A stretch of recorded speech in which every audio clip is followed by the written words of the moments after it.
হে মূসা, বলো তো তোমার ডান হাতে ওটা কি? সে বলল, এটি হচ্ছে আমার হাতের লাঠি।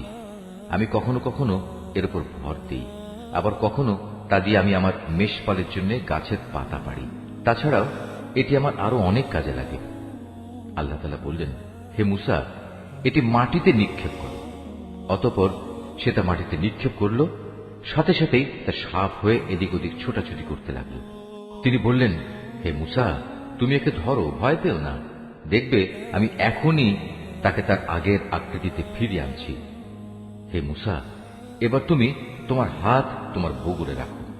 অতঃপর দেখবে কোন রকম অসুখজনিত দোষ ত্রুটি ছাড়াই তা নির্মল উজ্জ্বল হয়ে বেরিয়ে আসবে। এ হচ্ছে আমার পরবর্তী নিদর্শন। এগুলো এজন্য দেয়া হলো যেন আমি তোমাকে আমার কুদরতের আরো বড় বড় নিদর্শন দেখাতে পারি।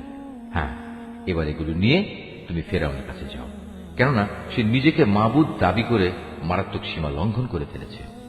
সে বলল, হে আমার মালিক, তুমি আমার জন্য আমার বক্ষকে প্রশস্ত করে দাও, আমার কাজ আমার জন্য সহজ করে দাও, আমার জিহ্বার জড়তা দূর করে দাও, যাতে করে ওরা আমার কথা বুঝতে পারে।